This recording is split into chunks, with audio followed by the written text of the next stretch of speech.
The Security Weekly News is live on Tuesdays and Fridays at 12 o'clock Eastern Time most every week. I try to scan and produce a quick look at some major stories to help you keep up with what's going on in and around the industry in a short format. Myself, Jason Wood, and other guest commentators provide greater insight every week. I'm Doug White, and I hope that you will look for the Security Weekly News in all of your favorite podcast catchers and subscribe for the latest content.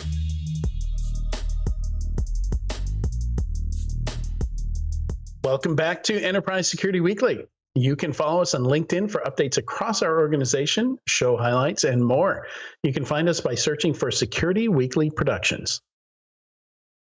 Also, B-Sides Knoxville is looking for speakers and sponsors. Go to bsidesknoxville.com for links to our call for papers and our call for sponsors. I've organized B-Sides Knoxville for the last 10 years. This will be our 10th annual event, which is why I'm throwing that into the announcements. I didn't tell anybody, I just did it. All right, now for the Enterprise Security Weekly News. I believe we have Tyler with us. We did not earlier. We tried going live without him. Tyler, I was just going to talk to your empty chair and do a funny voice for you. Yeah, it would have been appropriate. It would have worked very well. How you doing, Tyler? I'm good. I'm so busy. I literally will be, nobody knows it, but you can kind of see the edge of a bowl down here. I'll be putting on mute and eating throughout this entire podcast. So we'll see if I can do it without actually chewing into the microphone, which could be impressive. Well, we don't want hangry Tyler, so I approve of your snacks. Thank you. Thank you. And yeah, good to see you again, Adrian. Hi, Katie. Hi. Welcome. And welcome to 2024, our first show of this year. I know. And I don't know if you both have noticed, but we have a bajillion news stories to cover, and we're not going to get to them all. So we're going to have to be kind of strategic about this. As I said at the head, I think there were 13 fundings here and 8 or 9 acquisitions. So, and part of the reason for that, part of the reason for that, a couple things happened in the last 2 weeks of December. We didn't have a show then, and then we didn't have a show for the first week of January. I did a roundup of 2023 instead. So we do have a bit of a backlog to cover. Got it. Well, where do we want to start? What's the first one we want to take a shot at? So kind of an interesting trend I saw here. I think all of the first 3, we don't know the funding amount. The funding amount was not shared. Well, no, the first one we know it was 100 million, but 2 and 3, we don't know the funding amounts. Though on number 2, we can kind of guess at it because we know the valuation. I'd never heard of Exeger before, but apparently it's a unicorn. Yeah. Wow. Okay. No, I've never heard of it either. I think it's, if I'm not mistaken, they do software supply chain SaaS. But yeah, I don't hear about Extra Hop a whole lot. So interesting that they've got growth capital there. I guess they're still private. They kind of seem like I kind of expected Vista or somebody like that to have, some kind of private equity to have picked them up by now and be smushing them together with something else, because they've been around for a while. I think they went deep, like EFG, something like that. They've had a lot of rounds of funding. Cloud Native NDR is the new billing. It looks like Crosspoint Capital Partners is the investor. I don't know much about them, so can't really say much there. I can say I do remember all the Extra Hop commercials sponsoring this wonderful show. So if you want to become a unicorn, you should sponsor Enterprise Security Weekly because Extra Hop did it. Absolutely. Series C. They went to Series C, and that was in 2014. So this is their first round raised in 10 years. Have they been private that whole time? That's forever and a day for a privately held cybersecurity company. Nobody lasts that long. It is. That's very interesting. Yeah, but if you read the report too, it says they're approaching 200 million in ARR, which we as a marketer we all know what approaching could mean. could mean like 102, but you're approaching 200. So Right, who knows? But 200 million in ARR is pretty serious. That's a big number. That's driving towards IPO range pretty quickly. Yeah, and approaching 200 ARR, makes 100 million in growth capital make a lot of sense, right? Like if they were 20 million, if they were 20 million ARR, we'd be like, yeah. Did they give a valuation? I don't see one. No, not for them. We get the valuation for Exceger. I don't want to know how to really pronounce that. I'm not even sure they're cyber specific. I think they're supply chain in general. They're not. According to the website, they make the world a safe and transparent place to succeed. That's their they're not just software supply. Not to succeed at anything in particular, just to succeed. Yeah, I'm not sure this really fits into into the kind of stuff we cover. Like maybe they have a software supply chain product, but it looks like they're more supply chain in general. Yeah, it says underneath it's one platform with end-to-end visibility into your entire supply chain and risk. Yeah, they do have a third-party risk management product, but again, that's probably not going to be cybersecurity specific. Yeah, supply chain management, third-party risk management, AI-powered due diligence, sanctions, and media screening. So yeah, sounds like they got one foot in the cyber realm. Yeah, they're a much bigger company and they came out of nowhere. So interesting. That will not be the last time we hear the term AI-powered in this news segment. Not even close. Coming soon. Number 3, Hakliut Capital announces 3 investments, and it's an AI-powered platform, Interos, Calypso AI, and Viz.ai. So it's nothing but AI that they're investing in. Yeah, so the first one, Interos, is manufacturing and cyber supply chain, protect brand reputation and profitability. Okay. Mm-hmm. Calypso AI is a generative AI and LLM security play, which I often wonder when I see that, really what that means, right? There's lots of different ways you can secure LLMs and AI. Are you inline? Yeah. Are you blocking things on the way in? Are you analyzing response data? Are you looking at open source LLMs and securing some data? Of them are just Chrome plugins that are looking at your input and output into prompts, right? So it's that's something I want to do this year, is to dig deeper into some of these AI startups and understand exactly what part of the LLMs they're covering. Yeah, so exactly your point, Tyler. Like we need to dig deeper into that. Are you doing briefings with any of these AI security companies? Not. I was thinking about doing it for a while, and just have been so busy with other projects that I've kind of shied away from it because I know I don't want to put any money to work there. So it's kind of like, not really leaning in on researching it because it's just a little bit too early for my interest level right now. But the last one there is interesting. Viz AI's software platform harnesses AI to accelerate the diagnosis and treatment of serious illness, which I find interesting. Its algorithms have been cleared by the US FDA to analyze medical imaging data, such as CT scans and electrocardiograms. So that one also is kind of one foot in the cyber realm. Yeah, is it? I mean, that just sounds like straight up healthcare. A toe in the cyber realm?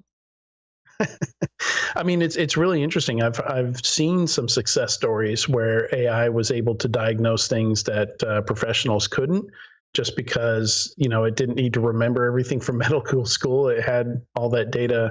So even if it was something really obscure, and that's what a lot of doctors say is, go for a young doctor who's just out of school if you want somebody who has a good chance of finding something obscure, because the longer you are into your practice, into practicing medicine, if you've never seen any of those obscure things, the likelihood of you thinking about them or using that diagnosis just goes down and down and down because you've got your what kind of bias is that? The experience of your career biases you towards diagnoses.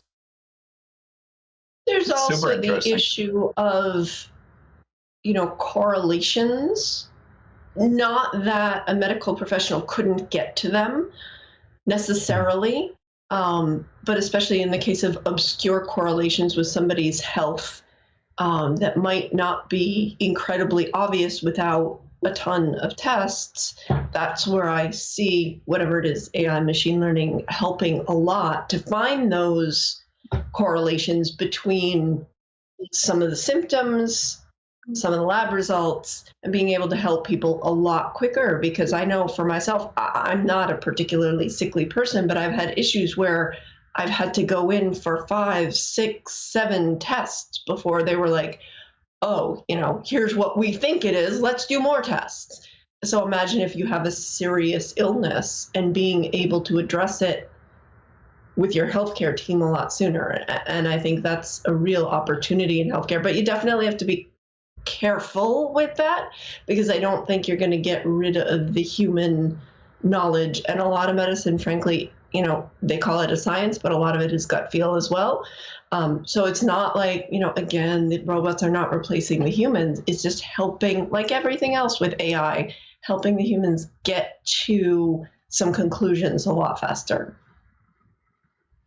Before we get too deep before we become healthcare and AI weekly, there are some parallels to detection and response there, right? Like if it can be good, if LLMs can help with diagnosis and treatment of illnesses, that is kind of, there are some similarities in terms of like large piles of data and trying to find attacks and anomalies and things like that within tech data, for security issues. So in theory, right, like I think we've yet to see any serious success cases on the security side there, at least none that I'm aware of. Coming soon. I'm fairly certain of it. Soon. Yeah, sometime in 2024. That would be great. If we could see somebody kind of break through that wall and help out the SOCs with that. Aqua, we know Aqua well. They raised $60 million and they keep their unicorn valuation, which is interesting. They've been I feel like them and Twistlock used to be neck and neck as competitors. And when was Twistlock? I feel like was acquired back in 2017 or something like that. Earlier than that.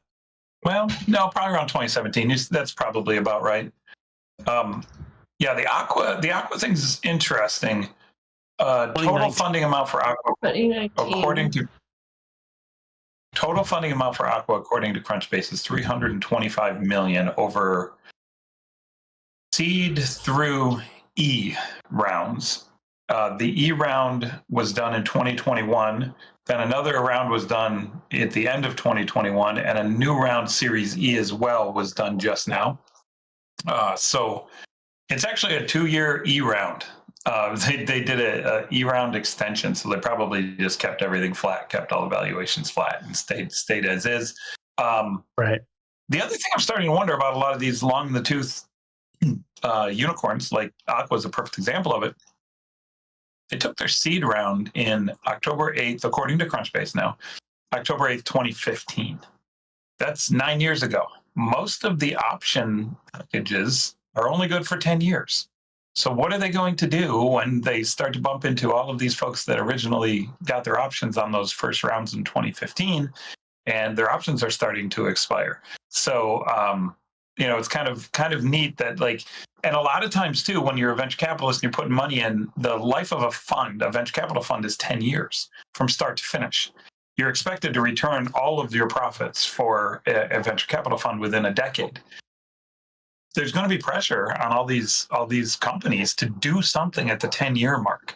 So let alone the having to survive the downturn and, the squeeze and ability to even get money. Now that they took this money in, they're going to break through that 10-year barrier. And at some point, those early investors are going to be like, hey, come on, we got to get out of this thing. Pressure makes diamonds, Tyler. Pressure makes diamonds. Yeah, I have some witty remarks for that, but I don't think anything I can say on the air. Good. I was kind of, throwing it out there for you to take a bat to it. No, everything that came to my brain was is not safe for work, so we're gonna let that one pass. Gotcha. I think we can imagine a reply. But I do like Aqua. Listen, Aqua's been around forever, man. They're a good company. They make good stuff, and they're pretty well respected, right? They just got beat up by Wiz. They got beat up by Twistlock. They got beat up by other companies that kind of ran over them from a value prop perspective. So they're a good company that could have been great. Yeah. So the next one, SimSpace, is an interesting one. Back when I first heard about cyber ranges, I want to say back in 2012, 2013, it seemed like an interesting idea, but a really heavy lift. So I'm not surprised to see that it mentions the ICPs here as like military, government, really big financial. These are the companies with the time and the money to set up like simulated versions of their infrastructure to launch attacks against, right? Like that takes a lot of effort to do. And apparently there's some money in it, because this is a $45 million raise. Help me understand what a cyber range is. I've heard that term a lot. I never really dug into it. What specifically is a cyber range?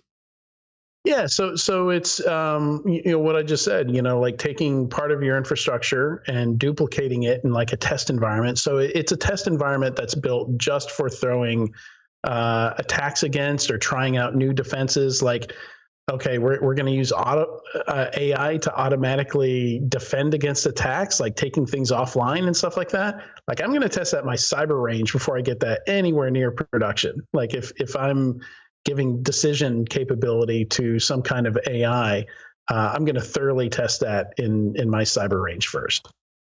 Interesting. So they actually will set up an identical mirror, identical system in an automated way to match what you have. Yeah, and maybe not virtual, identical. But to match it enough, yeah, right? Maybe not identical because you don't want like proprietary data, customer data, stuff like that in there. But close enough that your test results would be useful, right? Gotcha. Okay, that's super cool. Yeah.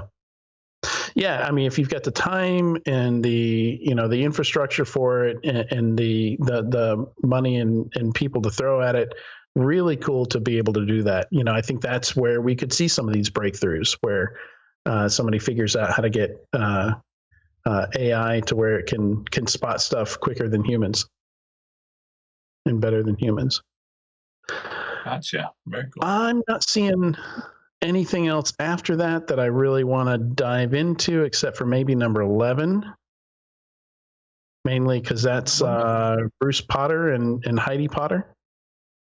Oh, cool. Right on. Good for them. So they just kicked this off. How long have they been working on it? Do you have any insider information? I don't. I mean, just what you're seeing here, the fact that they just raised $5 million in seed funding. I don't know when it was founded, but for those who don't know, these are the founders of the Popular Security Conference and organizers for ShmooCon, which is happening right now, or pretty close to right now. So pretty cool that they might be announced on the back of ShmooCon. Right. Pretty cool that they get to announce this right at the same time that they're putting on their conference. But yeah, it's I see this as kind of a trend we've seen where building a sim and trying to solve all the things, and put all the logs in the same place has been really challenging for organizations. We've kind of seen these like niche sims pop up where they aim to solve certain parts of it. They feel like, hey, we can do a really good job of this piece of the value that a sim is supposed to bring, but nobody ever gets to because it's too big of a lift and too ambitious. Very interesting. I do want to take a step back and I don't have any idea what the company does, but I have to make a joke about the company Yoti, and talk about how Yotis are no longer popular. Everybody has Stanleys. Get my joke? See what I did there? Yeah, you're talking about the mugs. I got to talk about the mugs. And Katie, for those that aren't watching the video and are listening to the audio, has this absolutely astonished look of Tyler, you're an idiot. And she's muted. That's the best part about sometimes that just happens randomly too. I saw it and I was like, Yeti? Oh no, that says Yodi. Yeah, Yodi. Digital Identity Company. I mean, there's so many jokes to be made about that company's name. Yoshi, Yodi, Yoda, Yeti. Brands are hard. When we're off air, I'll tell you about an anecdote I heard earlier this week about some bad branding, a bad company name. But it's so bad, I'm not willing to share it publicly. We've done these rants so many times about bad company names and bad branding names, and the one that boggles my mind more than most is when companies are now just picking a word, like literally just picking a word that's super common, makes it impossible to Google the name of your company. It's like, my company's called Guitar. Okay, well, if I Google guitar, I get 1,000 guitar companies. I don't get your stupid little cybersecurity company, right? It's like, come on, we got to do, or they do guitar spelled GYUITAR or something, right? Right. So you hear it, and that's totally not what you're going to type into a search engine if you're listening to the audio version of this and we tell you the name is guitar, right? Right. Yeah. Exactly. But anyways, we've done that rant a million times. What else we got in here? We got a bunch of acquisitions that are worth talking about. What about the PingSafe? SentinelOne picks up PingSafe to expand its cloud security capabilities. Yeah, I'm not aware of PingSafe. That's not a company I'm familiar with. Tiny company. Cloud native CNAP player based in Israel, if I recall correctly. If it's the one I'm thinking of, the acquisition was a $100 million acquisition. They had sub 20, 15 million, something like that in ARR, maybe even less. Did not have a lot of ARR, but SentinelOne wanted the product, right? So they picked them up, and I believe they paid 100 for it, making a bunch of happy campers out of a very, very small company. And speaking of CNAPs, it didn't make it into the show notes here, but we actually have one of the layoff rounds that we've got for January is Orca. Orca laid off. I'm trying to remember what the percentage was, but it was a not insignificant number of employees.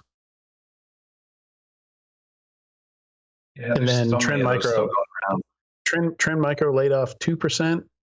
I forget what percent Orca was, but it was much larger. Orca laid off 60 employees, which is roughly 15% of its total workforce. 15%. Yeah. Yeah. So 60 people. But there was a bunch of them the last couple of weeks. I want to say like even some of the big guns like Google and whatnot announced. I don't remember if it was Google in particular, but somebody of that caliber I remember seeing announced a big riff this last week as well. So it seems like that's still going around. We can't seem to get off of the downward pressure on a lot of these companies. Or we've transitioned. We could start a conspiracy right here, and we could say that AI is finally starting to take people's jobs. That's what these are. Let's stir that pot. That sounds good. The other thing too is Orca. They compete with Wiz. I think Wiz just stomped them. Wiz just ran over that market, and that just left no room for Orca to be successful. Wow. Yeah. Well, I mean, which would explain why SentinelOne needs to consume PingSafe, right? Like they're going to need partners. They're going to need this in-house to be able to reach the market. They're going to need to have some exits, or vice versa, right? I don't know if any of the CNAPs are big enough to pick up like a SentinelOne. Go ahead, Katie. No, I was just going to say it's an interesting space, and there's been a lot going on, and it's morphing so rapidly that I think we're still going to see a lot of entrants, but it's inevitable that you're going to see these companies just growing and growing and growing, and then they'll hit some point where they have to cut back, and then they'll acquire more people, acquire another company, which means more people, and then they'll have to. So I definitely see this, constant, waxing and waning of company sizes in this space. The companies, they end up hitting their the toilet bowl spiral. And if they don't take a deep enough cut, they end up having to cut multiple times. Then you have the natural attrition that overlays on top of those cuts over time. And sometimes that ends up being a little bit too much. So they go hire, or they go acquire. And it's just kind of it's a tough balance for these companies to try to figure out, especially when they're young companies, first-time founders, don't know what they're really necessarily doing. And, cyber market's in a weird state right now, man, like a super weird state. I struggle to look at a lot of young startups and think they're going to be successful right now. It just seems like it's such an odd spot. Yeah.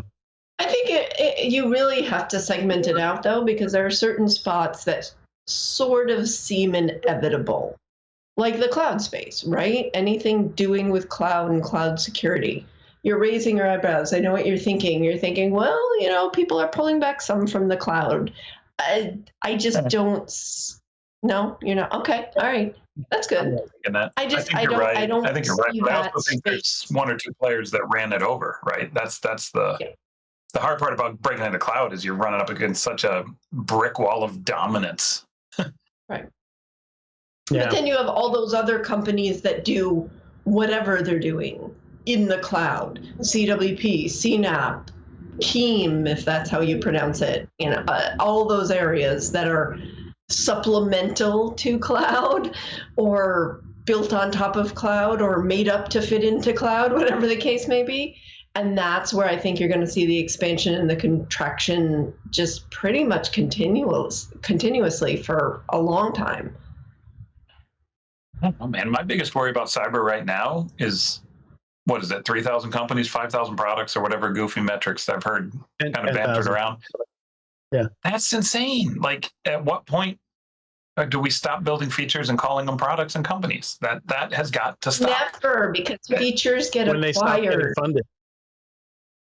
Well, it's not when they stop getting funded anymore, Adrian. They're done being funded. They used to get funded because we had an abundance of money and free capital. But in a world of non-free capital where it actually matters, they're not going to get funded. So at some point, I think we're just going to see a lowering of cyber startup quantity, and the acquisition numbers should outpace the funding numbers. Should, fingers crossed, shrink the market.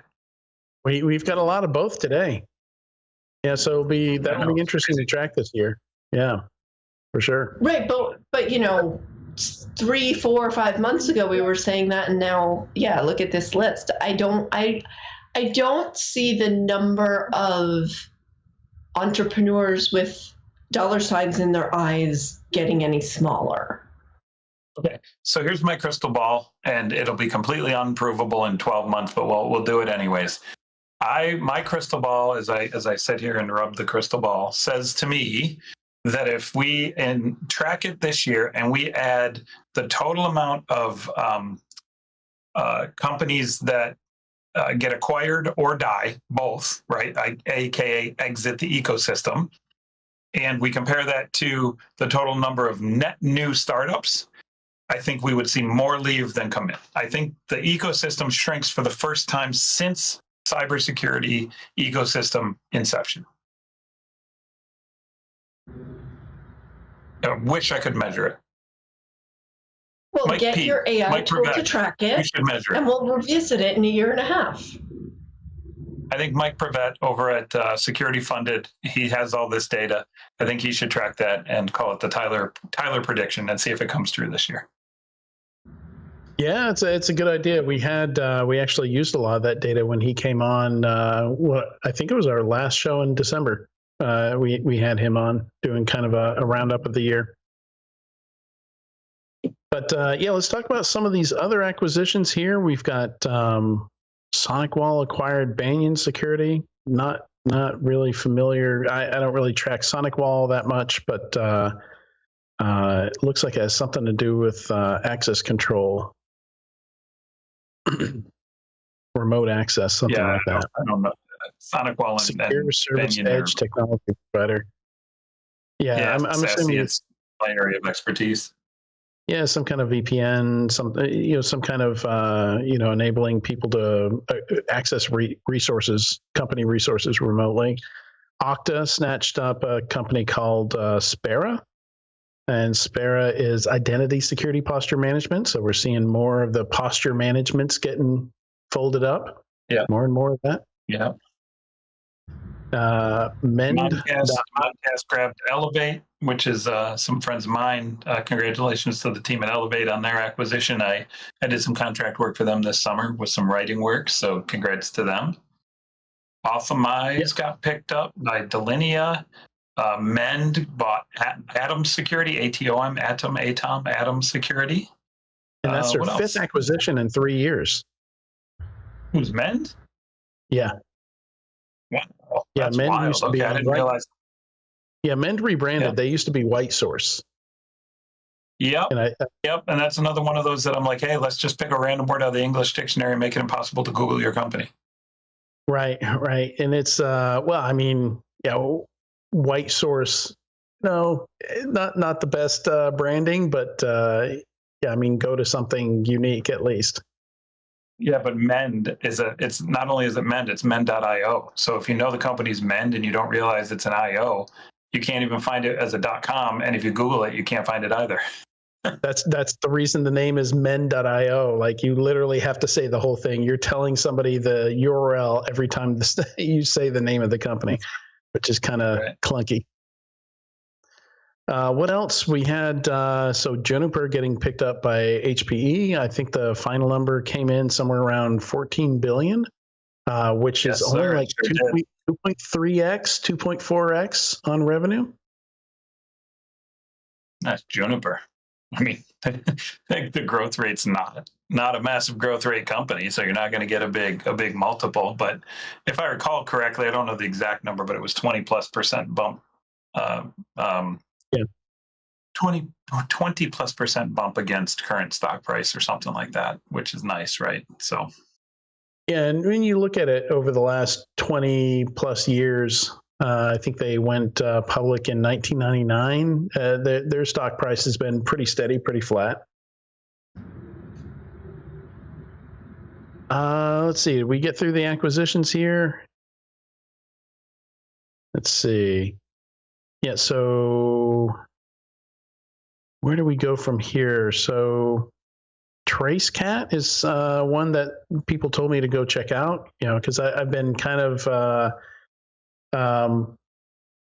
hesitant to believe that we're really going to see any kind of good detection come out of AI. And somebody told me to go look at TraceCat. And from what I can tell, it's kind of like SIM plus threat hunting plus SOAR, which we're seeing a lot of. Like we just mentioned the Potters startup. What was the name of it? It was 11? No, it was 11. Turngate. So I think this is kind of in the same area, where it's more selective ingestion of events and logs and things like that, and trying to automatically find threats using AI. Yeah, they have something integrated called Threat GPT. Love it. So that's an interesting one. TraceCat. That's easy to Google, right? How would you rate that brand? Brand rate? Let's see. TraceCat. When I type it into Google, it shows me TraceCat. Y Combinator W24. It passes the test. Passes the test. Good job, TraceCat. Yeah, good job, TraceCat. I mean, it reminds me of Grumpy Cat, but that's a whole other problem. Yeah. Wait, you're Grumpy Cat? Easy. And we've got, launch of SleuthKit Labs, which I believe was a spin out from another company. Yeah, the Basis Tech DFIR team basically spun out. And I think these are the people behind, Autopsy and Cyber Triage, which are very popular forensics tools, computer forensics tools. So not an area we spend a whole lot of time talking about, but people who do DFIR stuff, definitely a huge need there. Plenty of breaches. Brian Carrier, that's what it is. It's Brian Carrier. He's an old Dr. Brian Carrier. He's an old at stake colleague of mine from 20-something years ago. Really? Yeah. So he created a lot of the old school. I wish I could remember the old school open source technologies that he used to to build. But they're going to be brands that you're going to remember for sure. But they were always around digital forensics, and that has been his area. Autopsy's one of those. Autopsy's been around for, I want to say, 15 years at least. Yeah. Yeah, I mean, back when I used to do IR work, I used to use Autopsy. So, and I haven't done any kind of stuff like that since 2011. So, yeah, it's been around. And then Observa is another new one, which is basically outsourcing your security program for early stage startups. Like the whole program? Yeah, the whole program. We build and run your security program, get you compliant with standards, and help you sell to discerning customers. Isn't that just like an MSSP though? Well, I mean, yeah, but a very specifically focused one. Like, we help you get your, well, they don't just help you get your SOC 2, they get your SOC 2. Like, they're doing all of that. I would assume SOC 2 is probably the most common ask for them. Yeah, that's. There's a few dumpster fires here. I don't know if you guys saw the stuff from 23andMe where they said, yeah, we got hacked because our customers suck and don't use good passwords. And then, of course, the inevitable response was, yeah, that's every business ever, everywhere. Like, catch up. Like, you do have to account for your users using shitty passwords. That's still on you. Yeah. Yeah, and then they the problem that came with that is they ended up doing a bunch of victim blaming, and then they fanned the flames of Twitter security sphere, and everybody complained about victim blaming for a while because they basically said, change your own passwords, your fault. And oh, by the way, once you're in there, you can get to so many other people's data through connections that's how they parlayed it from N accounts to N power curve quantity of data sucked off the system, right? So then they basically stepped in the dumpster fire even further by saying, well, it's your fault, which is never really a good idea. Yeah, I mean, you have to build and maintain trust with your your customers, and blaming them for the biggest breach you've ever had is not a good way to do it, and that's not a good way to build rapport with the general public already when you're handling such sensitive data, right? Yeah, I mean, come on, guys, just get a good PR agency in there, somebody that's not gonna let you fan the flames of the dumpster fire even further. Hey, did you guys get a chance to? Agree, but how many breaches have we seen with companies, and people are like, well, they're going to go under, and all of that hyperbole around it, or oh, your brand's going to be damaged. It's bad for your reputation, and that doesn't happen either. So yeah, they're blaming the users, and that should never happen. That's not what I'm saying. I'm not saying they're right, but what I'm saying is I think users have really short-term memories. So they might be pissed off right now, but how many of them will either, I don't know if you use this kind of thing again, or new users, I just don't see it harming them because we haven't seen it. Should it?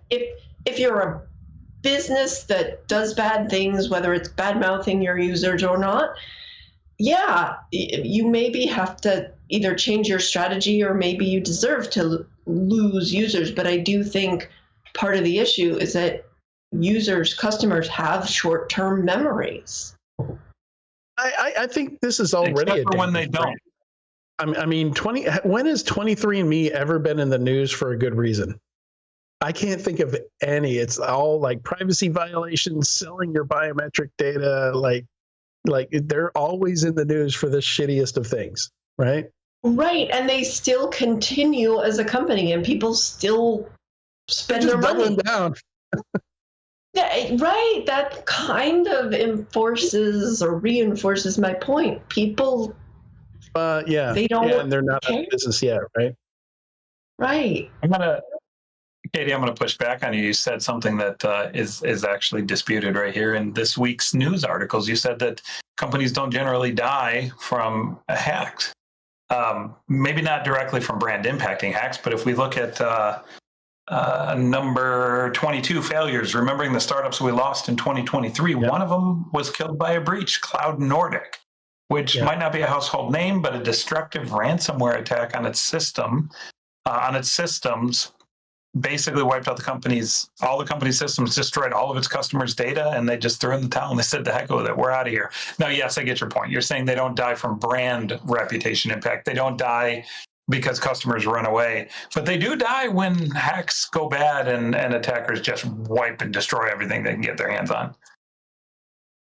Yeah, so yes, and there's another but, because there's also been a statistic floating around for years about small businesses going out of business because of cyber incidents. But a lot of that data has failed to look at the rate of small companies going out of business in general.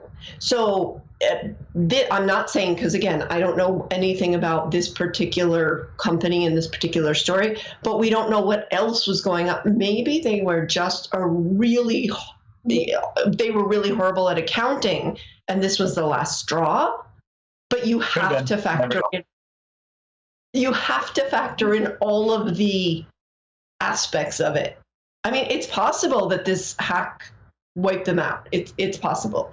But until we know the data, you can't say, oh, this company went out of business because they were breached and they just decided, screw it. So I do maintain a database for that.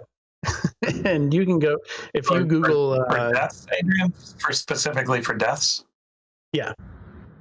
Yeah, and the reasons why these companies died. So if you look up destroyed by breach, or I can just drop it in the Discord.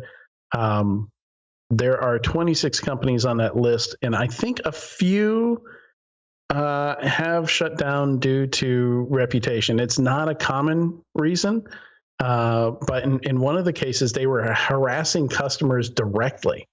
Like they were texting or emailing customers saying, this is the worst company ever, you should cancel your service.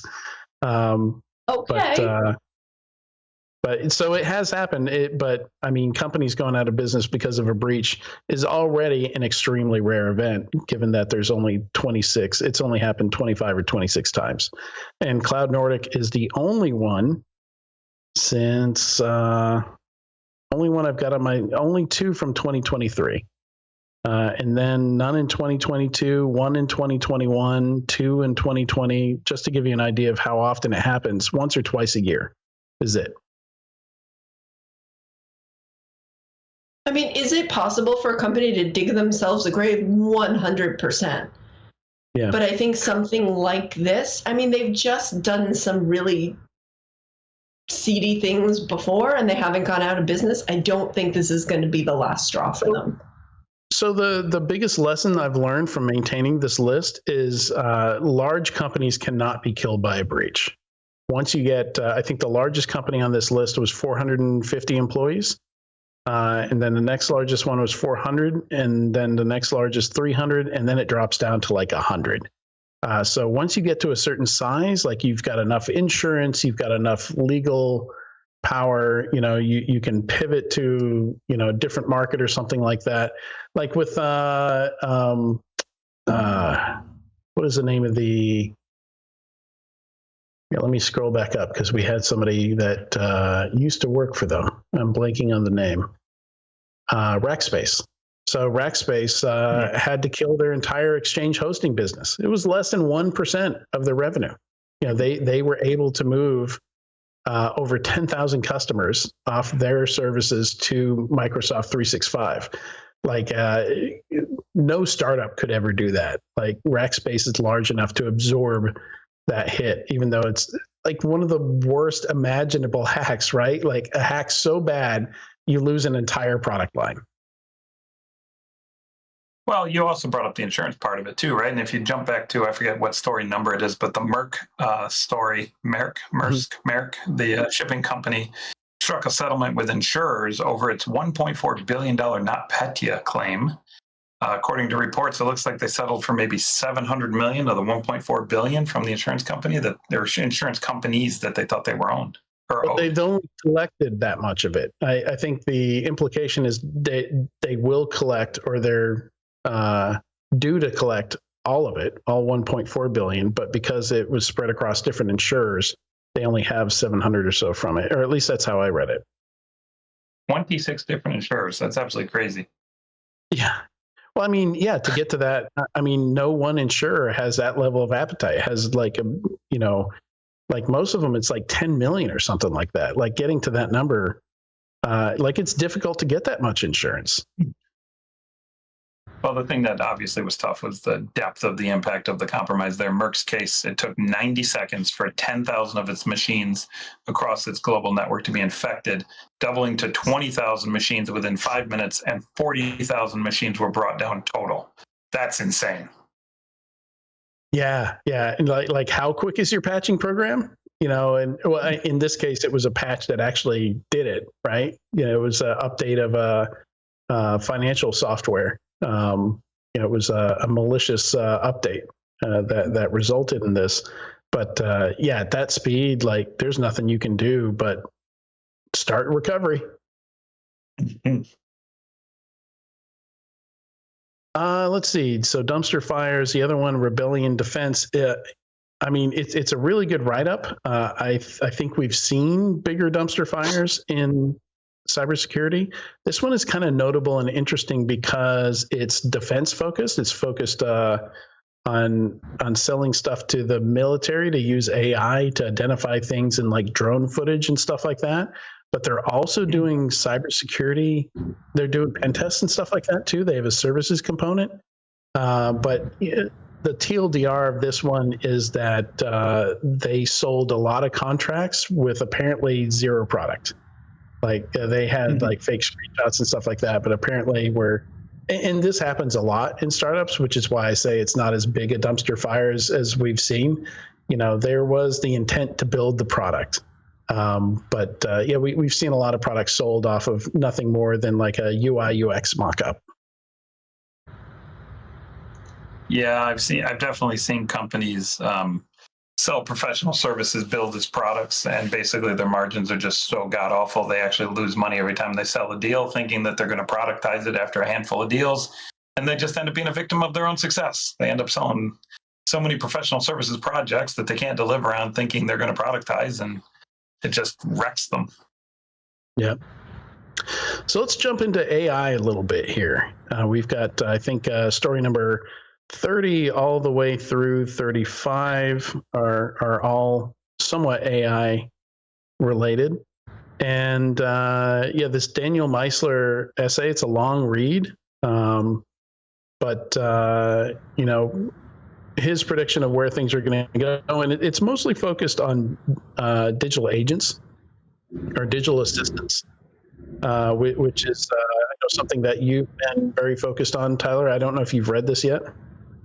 I haven't. I saw it come across the wire, and I marked it to read, and I have yet to get to it.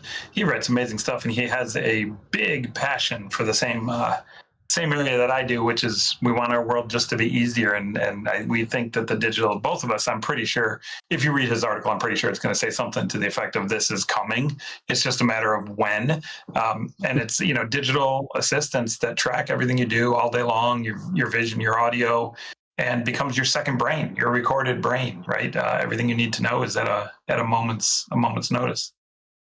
But I think a lot of what he talks about here isn't going to happen because you kind of run into yes, that would be possible, but nobody's going to give up that data, or you're not going to be allowed to get that data because of privacy regulation and stuff like that, because a lot of it's not your data that this is dependent on for some of these use cases.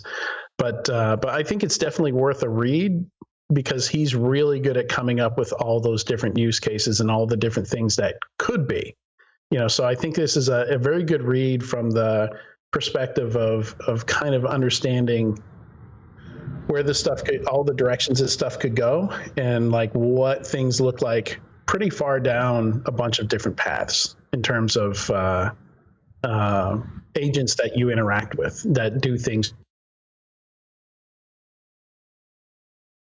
stuff, personal stuff, all that. It'd be pretty he even amazing. put I'm together some. skimming the article right now. It's exciting. It's exciting, and I think a lot more of it than you're going to give it credit for, Adrian. And I guess I'm a techno optimist in that regard. I believe a lot of this stuff's gonna have to hit in the future. But I don't know. At the end of the day, everything is going to be connected via APIs. Computers are going to talk to computers, and it's going to anticipate your needs and have it there ready for you when you need it. And I think that's the future of AI and kind of your digital assistant universe. Yeah. Yeah, like for example, one of the vignettes he puts together, and I love that he puts together vignettes, because one of my biggest pet peeves is people who talk about how amazing technology could be and they give no examples.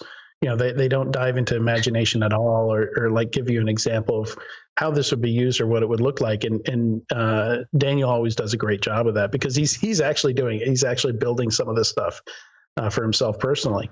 And one of them is customized eating, which my girlfriend and her kids have some dietary restrictions and requirements, and like that vignette would be great, where it goes out and it knows what kind of food you like and what you don't like, what you can't eat, what you're allergic to, and comes up with customized stuff. But one of the places where I say that this kind of stuff is flawed a little bit is a lot of these vignettes and use cases and ideas require perfect data on the input side.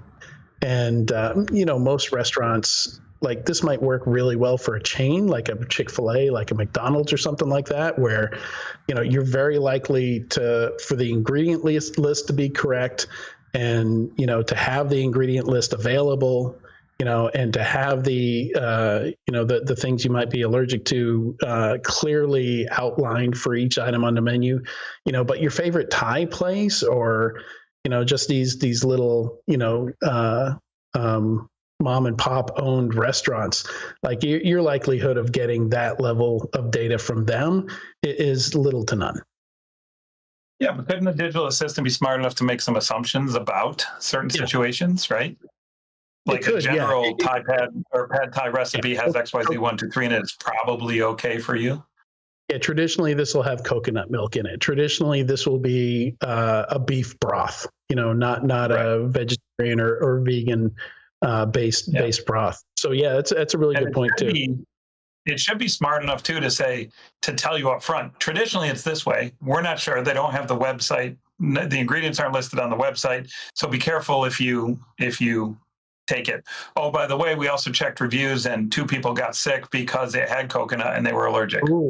Oh, that's good. That's good. Looking for reviews. Yeah. Yeah. There's like all sorts of, when you're talking about infinite data and I like that you're the data set. I like that you're thinking about the optimist. I think this stuff's coming no matter what. You can't stop it. Yeah. I don't think you can stop the digital assistant universe from. I think, I don't think I'll see it in my lifetime to the degree I would like to. I think my son and my daughter, who are in their teens, they'll have a little assistant that always lives with them and lives on their shoulder and helps them in their life. Kind of like the story. I'm going to jump to another story here too, because I want to make sure we get this one in. The rabbit story. Did you see that one? I ordered one. You did. I knew you would. You're such a gadget dude. So it's an AI assistant, the Rabbit R1. It's basically a box that, and Adrian, you ordered one. You're gonna be able to tell them better than I. But it's an AI assistant box that you talk into, right? Yeah, so this is, there's several of these now. I own the Meta Ray-Ban glasses, which are basically like a camera, like you can take pictures, you can take video, but it's also kind of like a voice assistant, but instead of connected to, like voice assistants are very limited. Like you have to ask the question perfectly and then you get a response. Whereas with all these new LLM-based agents, you can have a whole conversation. Like if they misunderstand you, you don't have to repeat your entire first question. You can just say, no, I meant this, and it'll correct itself. It remembers that first question. And so you can do that with these glasses. And in beta right now with them, they do have the multimodal function, which was kind of the selling point of the whole thing when they first demonstrated them, where you can say, what plant am I looking at? And because they're glasses on your face with a camera, they'll take a picture, they'll analyze the picture, and they'll attempt to tell you exactly what plant you're looking at. And then you can ask it, is it poisonous? how can you be that much of a gadget geek and not believe in the future of digital assistants? You just described a perfect input use case for digital assistants. Yeah. But I'm also a security guy, so I'm always looking for the abuse cases, and I've been let down by a lot of these gadgets too, because I do try a lot of them, and 90% of them fail in what they attempt to do, at least the like bleeding edge ones. So I'm still using a Pebble, for God's sakes. I've yet to see a new smartwatch that can connect me to my calendar as well as this does, because they're all focused on detecting, telling you you're going to have a heart attack 10 years from now or something like that. But yeah, so this thing has a camera on it. It does have an interface, a screen. Unlike the one that you, I forget what it's called, that you pin to your shirt, and then it displays something on your hand. You have to hold out your hand, and it has like a projector, and that's the interface is projected on your hand, and you push buttons on your hand on the image it projects, or you talk to it. So this one doesn't replace your phone, but it does replace a lot of those functions. And what's really neat about it is you can train it for new use cases. You don't have to wait for them to build new functionality. You basically, they have a web portal where, and like I think a Chrome extension where you just tell it to record, and then you go do a thing, you log into something, it records all that, including your credentials, I'm assuming, so it can do it again in the future. And next time you need to do that, it'll do it and hand whatever output to you. So like one of the examples they give is using one of the AI image generators, so it teaches it how to use the AI image generator. And so you can just verbally give it your input that you would otherwise type. And, once it's generated, it will show it to you on this little handheld device. It does have a SIM card slot, so it doesn't need to connect to your phone via Bluetooth or Wi-Fi. Like it can operate completely independently from your phone. But there's no chat, there's no phone calls, there's no messaging or communications component of this. It's mostly focused on tap. Interesting. Okay. Why doesn't Apple just do it? Because I feel like they're probably, I don't know, they haven't done anything with Siri in like 10 years. Siri hasn't been improved. The worst. Oh, yeah. It's the worst. You know what else I'm super frustrated with too is the Google Home stuff. The Google Home stuff is absolutely ridiculous. Now barely understands English anymore. It's like, come on, guys, we're living in a world of GPTs. You own some of the best ones out there. Why is Google Home and Siri not doing their job? And they're going to get disrupted. I mean, that is prime for disruption. Unless they one do of them, something. it was one of the two just laid off a big chunk of people too. I think it was the Siri people. Might have been the Google Home people. I can't remember. They just laid off a big chunk of their AI assistant team on top of it. Yeah, I know what you're talking about, but I forget who that was. So yeah, check out the keynote. The keynote is like 25 minutes long.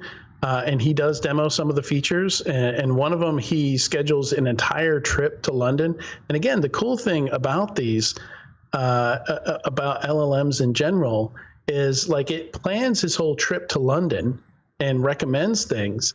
And he looks at it and he's like, "That's way too much. Like, that looks exhausting to me. Could you make this a little bit more laid back?"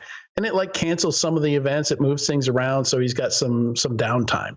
And I love that aspect of this technology where you can say, yeah, this isn't quite right. And it doesn't have to start from scratch. Like it can improve on what it's already done. Whereas all the other technologies we've seen are just one shot, like a single API call.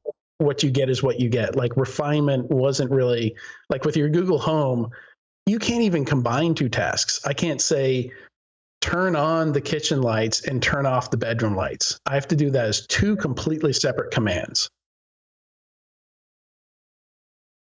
Anyway, way down a rabbit hole on that one.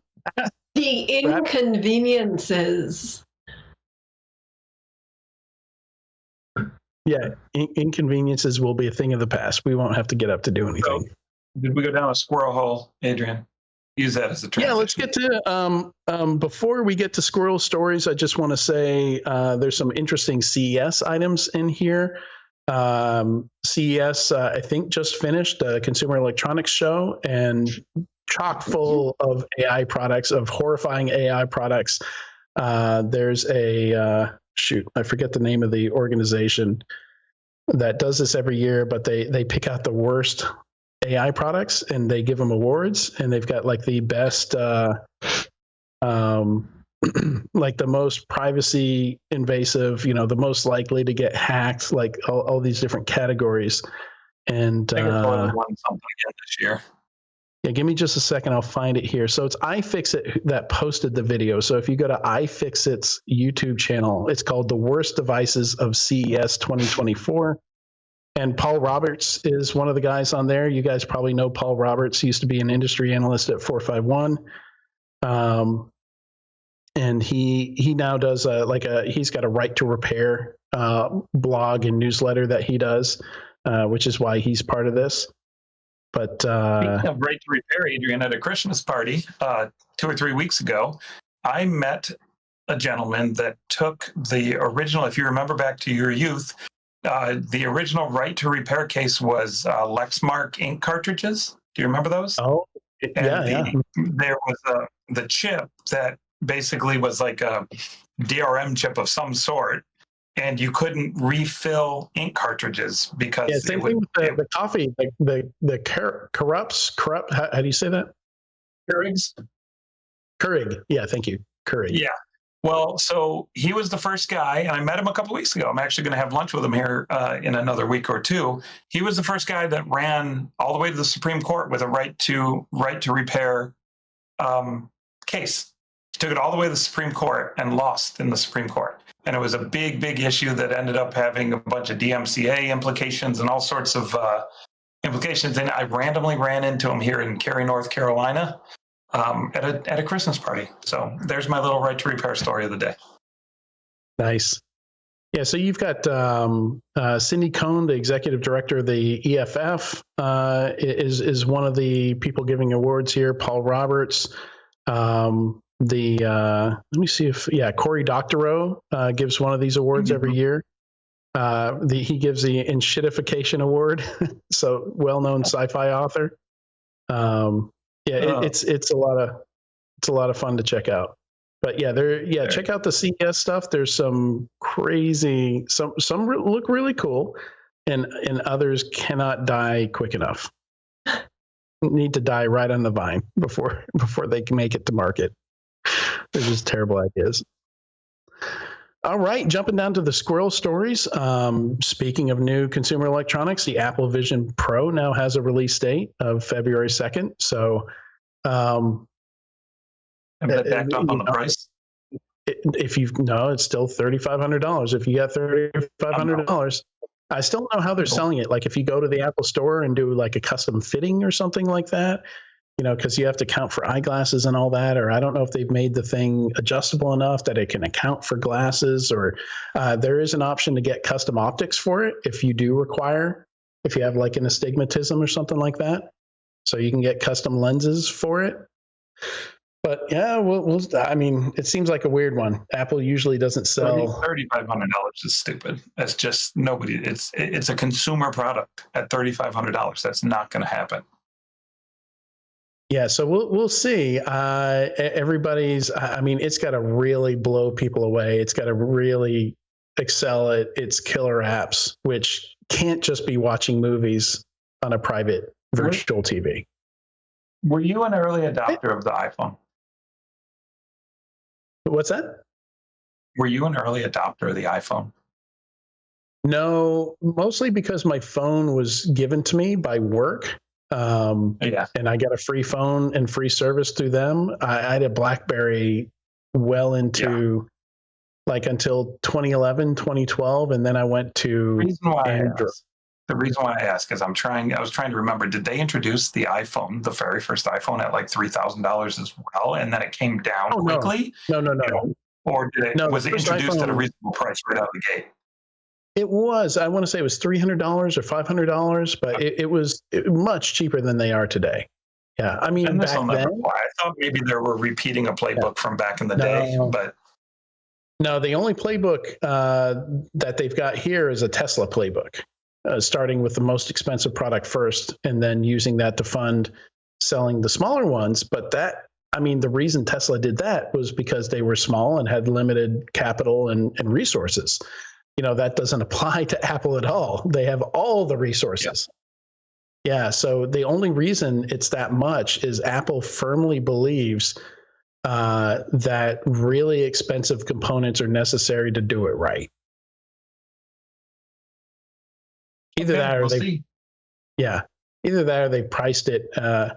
Yeah, so it'll be interesting. Usually there are some groups out there that will do a teardown of the product, and we'll look at all the components and we'll give a guesstimate as to how much it costs Apple to make each one. So that's always interesting, because if you see them making it for close to cost, or in game consoles cases, often when a new generation of game consoles come out, they're sold at a loss because they expect to make the remainder back up on the sale of accessories and games and stuff like that. So that'll be interesting when that teardown information comes out, and people say, hey, it costs them $200 to make these things. So yeah, clearly they're looking to make a bunch of profit off it, or they're breaking even, which means Apple's expecting to sell apps on it. Then 13-year-old boy in Oklahoma. I watched the video. It's a heartwarming video. Like he nearly has a panic attack. Huh?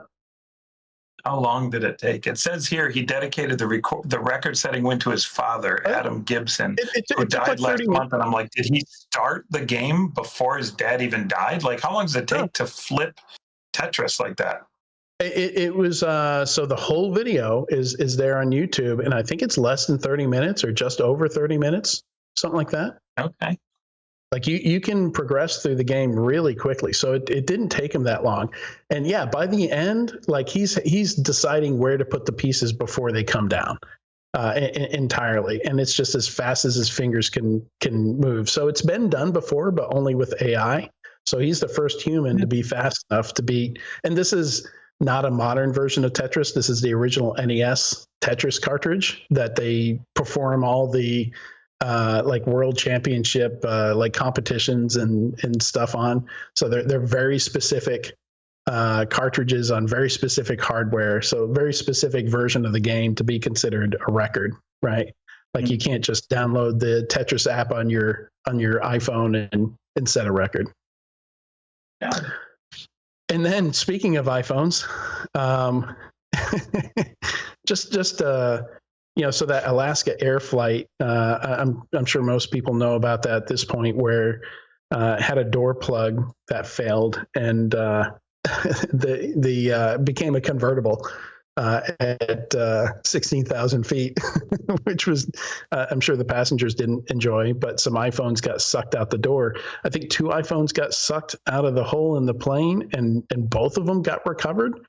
It was incredible. Like these things are in airplane mode, so you can't use Find My to find them.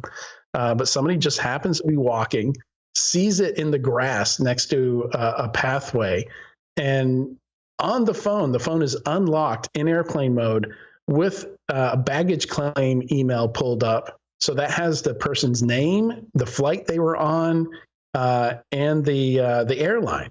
So that's all the information you need to know where the phone came from and how to get it back to that person. So just absolutely incredible that all these, tiny chance things all happened at once, and was completely fine. Like the glass isn't even cracked on it, which is the least surprising part, because I think a phone reaches terminal velocity probably from a countertop in a kitchen, which is why there's so many broken screens. So it doesn't matter that it was from 16,000 feet. It matters what it landed on is the only thing that matters, not how high it was. That's impressive. That's absolutely amazing. Yeah, I thought that was a fun one. The only thing that would have made the story better, is if it had like an OtterBox on it, so they could have gotten like promotion from OtterBox afterward. Yeah. Made a little money. Yeah, I forget from the picture if it had any case on it at all. It does have a case on it, but because it's taken from the front, you can't see what the brand case is. It could be an Looks OtterBox. like one of the cheap Amazon ones that I have on my phone. Yeah, and it still had the charging cable in it. The charging cable was ripped free, and it was just the lightning connector that was still plugged into it.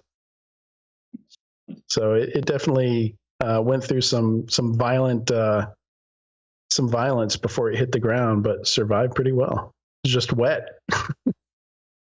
Yeah, and yet when I drop mine from 3 inches above the counter, it shatters into 37 pieces.